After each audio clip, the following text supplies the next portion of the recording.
सिकंदर बादशाह का नाम सुने ना। 7 मुल्क का बादशाह था, 7 मुल्क का, सिर्फ हिंदुस्तान का नहीं। हिंदुस्तान, बांग्लादेश, पाकिस्तान, ईरान, कजाकिस्तान, अफगानिस्तान, 7 मुल्क का बादशाह था।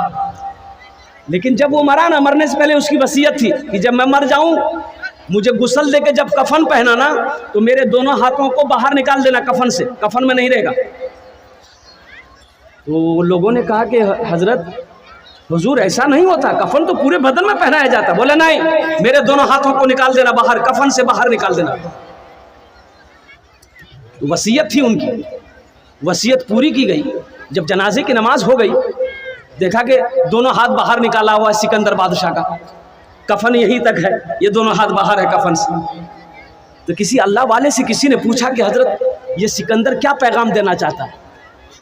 तो अल्लाह वाले ने कहा कि सिकंदर दुनिया वालों को ये पैगाम देना चाहता है कि दुनिया वालों सुनो, सिकंदर को देखो, वो सिकंदर जो 7 मुल्क का बादशाह था, आज इस दुनिया से जा रहा है खाली हाथ जा रहा है, कुछ लेकर नहीं जा रहा।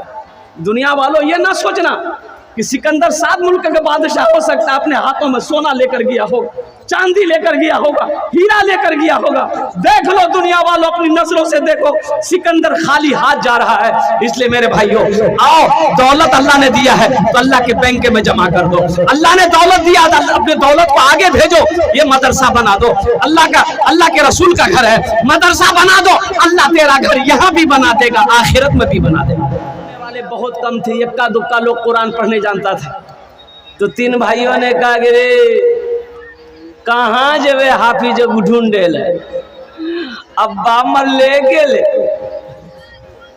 अब्बा जाने उसका अमल जाने, कब्र जाने, हम लोग टेंशन नहीं लेंगे। उसका छोटा बेटा बोला कि नहीं, चाहे जो हो जाए, वो हाफिज जहां मिलेगा, मधेपुरा मिलेगा, सुपौल में मिले, हम उसको लाएंगे। वो निकल पड़ा। एक बाबा से मुलाकात हो गई साहिल से। ये नौजवान ने कहा, बाबा आप गली गली घूमते हो, आपकी नज़र में कोई हाफिज कुरान है, कुरान पढ़ने वाला कोई है? तो बाबा ने पूछा, बेटा क्या बात है? बोले मेरे बाप की वसीयत थी कि मेरे मरने के बाद किसी हाफिज कुरान को लाकर कुरान पढ़ा कर दुआ कर देना। तो बाबा ने पूछा, बेटा तेरा घर कहाँ है? बोला अररिया। तो बाबा ने कहा कि अररिया में कोई हाफिज कुरान नहीं मिला जो मधेपुरा आए हो? ये नौजवान ने कहा कि बाबा अगर अररिया में मिल जाता तो हम मधेपुरा काहे के लिए आते?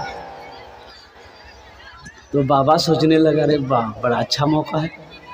जब अररिया में कोई कुरान पढ़ने वाला है ये नहीं है, तो हम क्यों ना हाफिज कुरान बन जाए? कोई गलती पकड़ेगा? अबे गलती कोई पकड़ेगा? बोला जब अररिया में हैया नहीं तो हम हाफिज कुरान क्यों? दिले दिल सोचा। बोला बेटा तेरी परेशानी दूर हो गई। बोला कैसे? बोला सुनो, हम हाफिज भी हैं, कारी भी हैं, अथा कुछ नहीं, पक्का जाहिल है, पक्का जाहिल। वो सोचा जब अररिया में कोई हैया नहीं है तो हम जो पढ़े, कौन पकड़ेगा? कोई गलती पकड़ेगा? बड़ी मोहब्बत से लाया, खाना पीना खिलाया। बोला बेटा पढ़े? बोला यहाँ मत पढ़िए, कब्रिस्तान चलिए, मेरे बाप के कब्र में बैठ के पढ़िएगा। बोला जहाँ पढ़ा दो। जाके कब्र में बैठा, पढ़ना शुरू किया। ए खुदा मैं तो कुछ जानता नहीं, ए खुदा मैं तो कुछ जानता नहीं, ए खुदा मैं तो कुछ जानता नहीं, ए खुदा मैं तो कुछ जानता नहीं। बेटा समझ रहे, वाह मौलवी साहब बड़ा फरवर्ड पढ़े जी। दूसरा बेटा बोला कि ये छोटा होकर ला सकता, हमने लग, वो भी निकल गया भागलपुर गया, एक पक्का जाहिल को पकड़ के वो भी ले आया, घर में खिलाया पिलाया। बोला पढ़े? बोला यहाँ मत पढ़िए, मेरा छोटा भाई का हाफिज साहब कब्रिस्तान में पढ़ रहा है, उसी के बगल में आप बैठ के पढ़िएगा, ये जो सुना वहाँ हाफिज साहब है। बोला बा अगर वो असली होगा तो जितना पैसा मिल रहा उसका आधा उसको दे देंगे, घूस, आधा तो बचेगा। जब ये कब्रिस्तान पहुंचा तो देखा वो जो पढ़ रहा था, वो देखा कि लंबी टोपी, लंबा कुर्ता, वो इतनी बड़ी दाढ़ी, वो सोचा हो ना वो असली ये होगा, ना ये असली था ना वो असली था। ये जब पहुंचा तो वो पढ़ना बंद कर दिया। बोला ये इसी के बगल में बैठ के पढ़िए। बोला बाबू तुम लोग घर जाओ, हम लोग पढ़ते रहेंगे। बोला नहीं सामने में पढ़िए।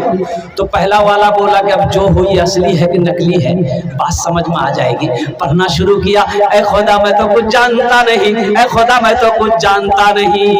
ये दूसरा वाला समझ गया कि पक्का जाहिल है, तो भी पढ़ना शुरू किया, जैसन तू वैसन में, जैसन तू वैसन में, जैसन तू वैसन में, जैसन तू वैसन।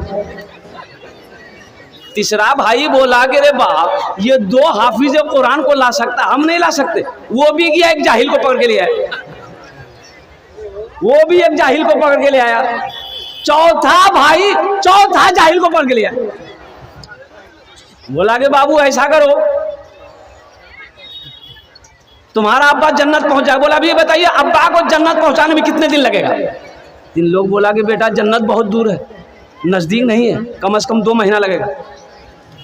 बोला 2 महीना लगे या 4 महीना, लेकिन मेरा अब्बा को जन्नत से बाहर मत छोड़िएगा, इसलिए कि मेरा अब्बा हम लोगों के लिए बहुत कुछ किया है। मेरे अब्बा को जन्नत पहुंचा दीजिएगा। 2 आदमी हाथ पकड़िएगा, 2 आदमी पैर पकड़िएगा, डायरेक्ट लिया के जन्नत में घुसा दीजिएगा। बोला तुम लोग घर जाओ, हम लोग पढ़ेंगे। बोला नहीं, यही पढ़िए आप लोग पढ़िए। तो पहला वाला बोला कि जो होगा ये दोनों असली है कि नकली पता चल जाएगा। पहला वाला पढ़ना शुरू किया, हे खुदा मैं तो कुछ जानता नहीं। दूसरा बोला जैसन तू वैसन मैं, जैसन तू वैसन मैं। तीसरा समझ गया ये पक्का दोनों जाहिल है। वो भी पढ़ना शुरू किया, ये अंधेरी तकलीद कब तक चलेगी, कब तक चलेगी, कब तक चलेगी। तो चौथा समझ गया कि पक्का तीनों जाहिल है। वो भी पढ़ना शुरू किया, जब तक चले चलने दो, जब तक चले चलने दो, जब तक चले चलने दो, जब तक चले।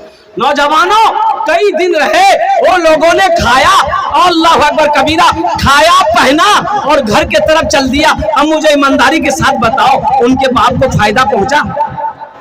भाई बाप को फायदा पहुंचा?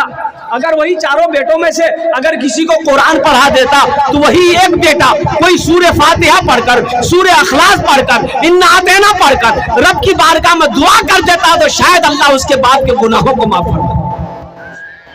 इसलिए अपने बच्चों को कुरान पढ़ाओ, अपने बच्चों को कुरान पढ़ाओ, अपने बच्चों को कुरान पढ़ाओ। अल्लाह के रसूल सल्लल्लाहु अलैहि वसल्लम इरशाद फरमाते हैं कि कुरान वो किताब है कि अगर इसको देख लो तो अल्लाह तेरे गुनाहों को माफ़ फरमा देगा। कुरान से जुड़ो, कुरान से जुड़ो। जो कुरान से जुड़ जाता है, ये कुरान ज़मीन की पस्ती से उठाकर उसे आसमान की बुलंदी पे पहुंचा देता है। तो मेरे भाई कुरान से जुड़ेंगे इंशाअल्लाह? कितने लोग तैयार है? हाथ उठाए इंशाअल्लाह। कुरान से जुड़ो इंशाअल्लाह। वाह वाह वाह। तो मेरे भाई इस मजमे के अंदर मुझे 5 आदमी चाहिए इंशाअल्लाह कुरान से जुड़ने के लिए। एक हदीस सुनाऊं आपको मैं। अल्लाह के रसूल सल्लल्लाहु अलैहि वसल्लम ने इरशाद फरमाया कि कुरान आज किताबी शक्ल में है, कुरान आज किताबी शक्ल में है। कल क़यामत के दिन हश्र के मैदान में ये कुरान इंसानी शक्ल में होगा। बड़ा खूबसूरत इंसान होगा, बड़ा खूबसूरत इंसान होगा। और एक आदमी के हाथ को पकड़ेगा, अल्लाह के सामने खड़ा हो जाएगा कुरान। तो अल्लाह आलिमुल गैब व शहादा, फिर भी अल्लाह पूछेगा तू कौन है? कहा मेरे अल्लाह मैं तेरा कुरान। कहा कि तेरे साथ कौन है? कि मुझ कुरान का कारी है। तो अल्लाह कहेगा तू क्या चाहता है? तो कुरान कहेगा या अल्लाह दुनिया में ये मेरी बहुत इज्जत किया है, मुझे सीने से लगाता था, मुझसे मोहब्बत करता था, मुझे आंखों से लगाता था। या अल्लाह दुनिया में इन्होंने मेरा हक अदा कर दिया था, इसलिए आज हशर का मैदान है, मैं चाहता हूँ इसका बदला चुका दूं। तो अल्लाह पूछेगा क्या चाहता है? तो कुरान कहेगा या अल्लाह मैं चाहता हूँ इससे जन्नत के अंदर मैं दाखिल कर दूं। तो मेरा अल्लाह ऐलान करेगा जा इसके हाथों को पकड़ जन्नत के अंदर में दाखिल कर। क्या आप नहीं चाहते हैं कि कुरान मेरे भी हाथों को पकड़े जन्नत के अंदर में दाखिल कर दे? भाई चाहते हैं भाई इंशाल्लाह?